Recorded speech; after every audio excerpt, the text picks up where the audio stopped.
Hello दोस्तों, welcome to exam जिला। Exam जिला में आप सभी का स्वागत है। और आज हम देखेंगे प्राचीन इतिहास के कुछ अति महत्वपूर्ण प्रश्न जो हमेशा एग्ज़ाम में रिपीट होते रहते हैं। तो चलिए देखते हैं। आज का पहला क्वेश्चन है, निम्नलिखित में से कौन बौद्ध धर्म की पवित्र पुस्तकों में से एक है? ऑप्शन है आपके तोरा, दावेस्ता, कल्पसूत्र या त्रिपिटक। तो इसका सही आंसर क्या है? तो इसका सही answer option number D, Tripitaka. तो ये त्रिपिटक होता क्या है? तो त्रिपिटक बौद्ध धर्म ग्रंथों का पारंपरिक शब्द है और त्रिपिटक 3 प्रकार के होते हैं। पहला है विनय पिटक, ये जो है भिक्षुओं के लिए सन्यासी अनुशासन के नियम को बताता है। दूसरा है सुत्त पिटक, इसमें बुद्ध के उपदेशों का संग्रह है। और तीसरा है अभिधम्म पिटक, इसमें बुद्ध की शिक्षाओं के दर्शन हैं। सेकेंड नंबर का क्वेश्चन है, इनमें से किस प्रकार के हिंदू विवाह को विवाह का सबसे अच्छा रूप माना जाता है? ऑप्शन है आपके ब्रह्म विवाह, दैव विवाह, प्रजापत्य विवाह, गंधर्व विवाह। इसका सही आंसर क्या है? इसका सही आंसर ऑप्शन नंबर ए, ब्रह्म विवाह। ठीक है, यानी ब्रह्म विवाह को हिंदू धर्म में सबसे अच्छा रूप माना जाता है। अगला क्वेश्चन देख लेते हैं। अगला क्वेश्चन हमारा, ऋग्वेद में सबसे अधिक उल्लिखित देवता हैं, यानी ऋग्वेद में किस देवता का उल्लेख ज़्यादा मिलता है? ऑप्शन है आपके इंद्र, वायु, अग्नि या वरुण। तो इसका सही आंसर क्या है? इसका सही आंसर है ऑप्शन नंबर ए, इंद्र, यानी इंद्र का ऋग्वेद में सबसे अधिक उल्लेख मिलता है। अगला देख लेते हैं हमारा। अगला हमारा 4th नंबर का क्वेश्चन है कि वेनसांग किसके शासनकाल में भारत आया था? ये बहुत इंपॉर्टेंट क्वेश्चन है और हमेशा पूछा जाता है। तो इसके ऑप्शन क्या हैं? ऑप्शन है इसके समुद्रगुप्त, चंद्रगुप्त विक्रमादित्य, हर्षवर्धन या फिर स्कंदगुप्त। तो इसका सही आंसर क्या है? इसका सही आंसर है ऑप्शन नंबर सी, हर्षवर्धन, यानी वेनसांग हर्षवर्धन के शासनकाल में भारत आया था। इसके साथ साथ कुछ अन्य विदेशी यात्री हैं जो अक्सर एग्जाम में पूछ लिए जाते हैं, जैसे डाइमेकस है, ये बिंदुसार के शासनकाल में आया था। मेगस्थनीज जो है चंद्रगुप्त मौर्य के शासनकाल में आया था। फाहियान चंद्रगुप्त द्वितीय के शासनकाल में। इब्न बतूता मोहम्मद बिन तुगलक के शासनकाल में भारत आया था। अगला क्वेश्चन है हमारा 5th नंबर का क्वेश्चन है, मारवाड़ क्षेत्र का पहला शासक कौन था? ऑप्शन है आपके राव आस्थान, राव दोहाड़, राव सिहा या राव रायपाल। तो इसका सही आंसर क्या है? इसका सही आंसर है ऑप्शन नंबर सी, राव सिहा।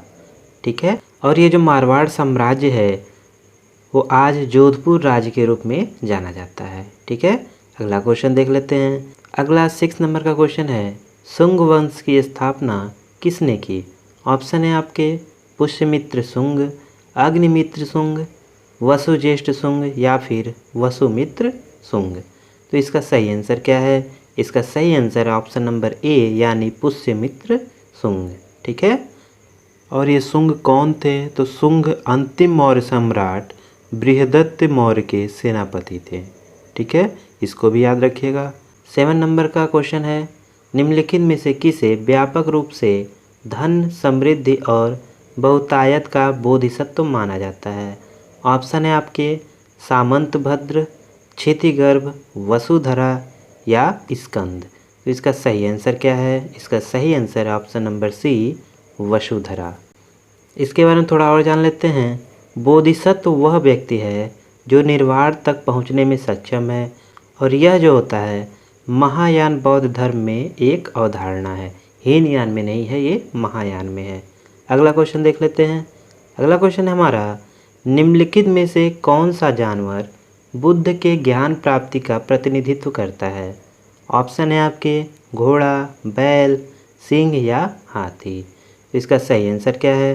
तो इसका सही आंसर है ऑप्शन नंबर सी, यानी कि सिंह। इसके बारे में थोड़ा और जान लेते हैं। तो ये जो है सारनाथ स्तंभ के चारों ओर 4 जानवरों को 4 दिशाओं का प्रतिनिधित्व करते हुए दिखाया गया है। पहला है एक सर पर दौड़ने वाला घोड़ा जिसका मुख पश्चिम की तरफ है, यह जो घोड़ा है कांतका का प्रतिनिधित्व करता है, जिसे बुद्ध ने राजसी जीवन से दूर जाने के लिए इस्तेमाल किया था। पूर्व की दिशा में एक बैल का मुख दर्शाया गया है जो वृषभ राशि चक्र दर्शाता है, जिस महीने बुद्ध का जन्म हुआ था। दक्षिण दिशा में एक हाथी का मुख है जो रानी माया के सपने को दर्शाता है, और उसमें क्या था, उसमें था एक सफ़ेद हाथी उसके गर्भ में प्रवेश करता है। और एक सिंह जो है, शेर का मुख जो है उत्तर दिशा में है, ये जो है आत्मज्ञान की प्राप्ति को दर्शाता है। ठीक है, अगला क्वेश्चन है 9 नंबर का क्वेश्चन है, चाणक्य किसके दरबार में मंत्री थे। क्वेश्चन को थोड़ा ध्यान से देखिएगा, इसमें बहुत लोग गलत आंसर कर देते हैं। ऑप्शन है इसके बिंदुसार, अशोक, मेगस्थनीज या इनमें से कोई नहीं। तो इसका सही आंसर क्या है, इसका सही आंसर है ऑप्शन नंबर ए बिंदुसार। जो चाणक्य हैं वो बिंदुसार के दरबार में मंत्री थे। चाणक्य चंद्रगुप्त मौर्य के सलाहकार और प्रधानमंत्री थे, और चंद्रगुप्त मौर्य मौर्य साम्राज्य के संस्थापक थे और बिंदुसार के पिता थे। चाणक्य ने एक पुस्तक लिखी थी जिसका नाम क्या है, अर्थशास्त्र, और इसका विषय क्या है, राजनीति है। ठीक है, और चाणक्य को कौटिल्य के नाम से भी जाना जाता है, इनको विष्णुगुप्त भी बोला जाता है। ठीक है, अगला क्वेश्चन देख लेते हैं। 10 नंबर का क्वेश्चन है, गायत्री मंत्र किस वेद में सम्मिलित है। ऑप्शन है आपके अथर्ववेद, सामवेद, यजुर्वेद या ऋग्वेद। तो इसका सही आंसर क्या है, इसका सही आंसर है ऑप्शन नंबर डी ऋग्वेद। ठीक है, और ये जो मंत्र है प्राचीन सूर्य देवी सावित्री को समर्पित है। ठीक है, अगला क्वेश्चन देख लेते हैं। 11 नंबर का क्वेश्चन है, विक्रमशिला विश्वविद्यालय की स्थापना किस पाल शासक ने की थी। ऑप्शन है आपके धर्मपाल, गोपाल, रामपाल या फिर देवपाल। तो इसका सही आंसर क्या है, इसका सही आंसर है ऑप्शन नंबर ए धर्मपाल। इनके बारे में थोड़ा और जान लेते हैं। ये जो धर्मपाल हैं वो पाल वंश का एक उत्साही बौद्ध शासक था। उसने विक्रमशिला और सोमपुरी नामक विश्वविद्यालयों की स्थापना की थी। ठीक है, अगला क्वेश्चन देख लेते हैं।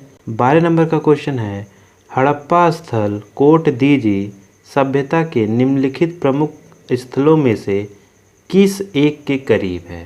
ठीक है, ऑप्शन है आपके मोहनजोदड़ो, बालाकोट, लोथल, कालीबंगा। तो इसका सही आंसर क्या है, इसका सही आंसर है ऑप्शन नंबर ए मोहनजोदड़ो। अगला क्वेश्चन देख लेते हैं।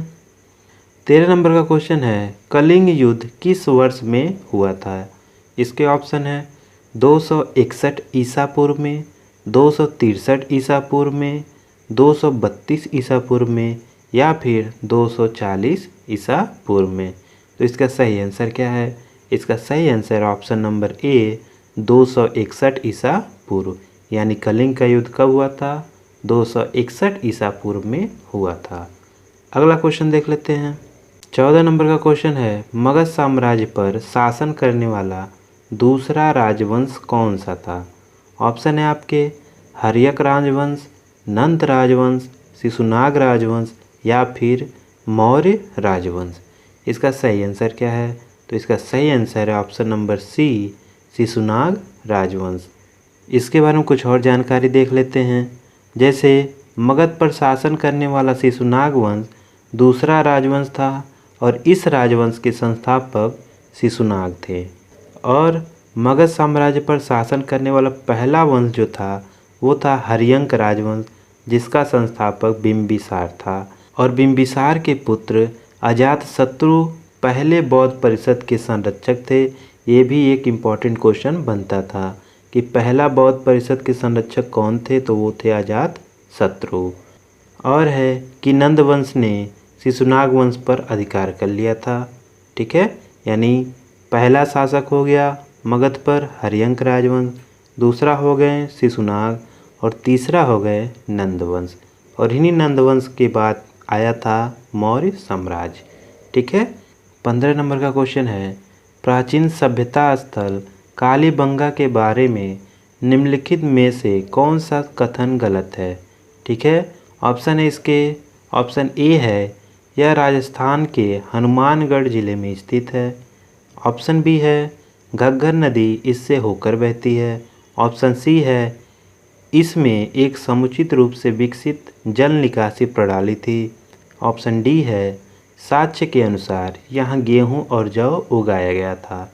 ठीक है, तो देखते हैं इसका सही आंसर क्या है। इसका सही आंसर है ऑप्शन नंबर सी, क्या कि इसमें एक समुचित रूप से विकसित जल निकासी प्रणाली थी। यह बात गलत है। ठीक है, अगला क्वेश्चन देख लेते हैं। 16 नंबर का क्वेश्चन है, उस स्थल का नाम बताएं जो हमें कोरोमंडल तट पर भारत के समुद्री लिंग के बारे में बहुमूल्य जानकारी देती है।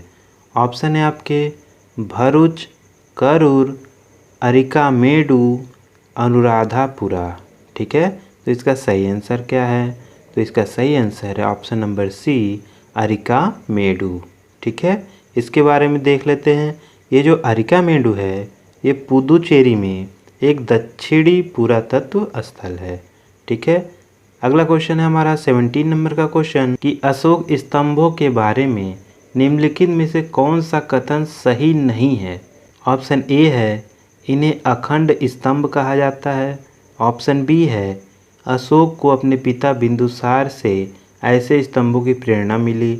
ऑप्शन सी है ये आमतौर पर बलुआ पत्थर के बने होते थे। और ऑप्शन डी है ये ज़्यादातर पॉलिश किए गए खंभे हैं। इसका सही आंसर क्या है? तो इसका सही आंसर है ऑप्शन नंबर बी कि अशोक को अपने पिता बिंदुसार से ऐसे स्तंभों की प्रेरणा मिली थी। यह बात जो है अशोक के बारे में गलत है। ठीक है, अगला क्वेश्चन है हमारा, मनुस्मृति में एक युवती और उसके प्रेमी का स्वैच्छिक संग से विवाह किस रूप में होता है। ऑप्शन है इसके 8वां रूप, 5वां रूप, 7वां रूप या फिर 6ठा रूप। तो इसका सही आंसर क्या है? तो इसका सही आंसर है ऑप्शन नंबर डी यानी 6ठा रूप। ठीक है, अगला क्वेश्चन देख लेते हैं। 19 नंबर का क्वेश्चन है, चंद्रगुप्त द्वितीय के संबंध में निम्नलिखित कथनों पर विचार कीजिए। पहला कथन है उन्होंने नालंदा विश्वविद्यालय की स्थापना की। दूसरा है वह गुप्त वंश का अंतिम शासक था। और तीसरा है हरिसेन उनके दरबारी कवि थे। तो इसमें बताना है आपको कि ऊपर दिए गए कथनों में से कौन सा सही है। ठीक है, ऑप्शन ए है केवल 2 और 3। ऑप्शन बी है केवल 1 और 3। ऑप्शन सी है केवल 1 और ऑप्शन डी है उपरोक्त में से कोई नहीं। तो इसका सही आंसर क्या है? तो इसका सही आंसर है ऑप्शन नंबर डी यानी उपरोक्त में कहे गए जितने भी कथन हैं वो सब ही क्या हैं? गलत हैं। अगला है 20 नंबर का क्वेश्चन, जैन धर्म के संबंध में निम्नलिखित कथनों पर विचार करें। यहाँ पे कुछ कथन दिए गए हैं। पहला कथन है जैन धर्म के अनुसार कृषि की प्रथा को बुरा माना जाता था। दूसरा है पहला जैन परिषद पाटलिपुत्र में दिगंबर के नेता द्वारा संचालित हुई थी। तो इसमें बताना है कि इनमें से कौन सा कथन सही है। ऑप्शन है आपके केवल 1, केवल 2, 1 और 2 दोनों या फिर उपर्युक्त में से कोई नहीं। इसका सही आंसर क्या है? इसका सही आंसर है ऑप्शन नंबर ए यानी कि केवल पहला जो है फॉलो कर रहा है। और पहला क्या है कि जैन धर्म के अनुसार कृषि की प्रथा को बुरा माना जाता था। थैंक्स फॉर वॉचिंग दोस्तों। और यदि आप मेरे चैनल पर नए हैं तो प्लीज़ चैनल को सब्सक्राइब करें और सब्सक्राइब करके बेल आइकन को ज़रूर प्रेस करें। और यदि वीडियो अच्छा लगा हो तो इसे लाइक और शेयर ज़रूर करें। और इस PDF का लिंक आपको मेरे डिस्क्रिप्शन बॉक्स में मिल जाएगा जहां से आप उसको डाउनलोड कर सकते हैं। Thanks for watching. धन्यवाद। जय हिंद।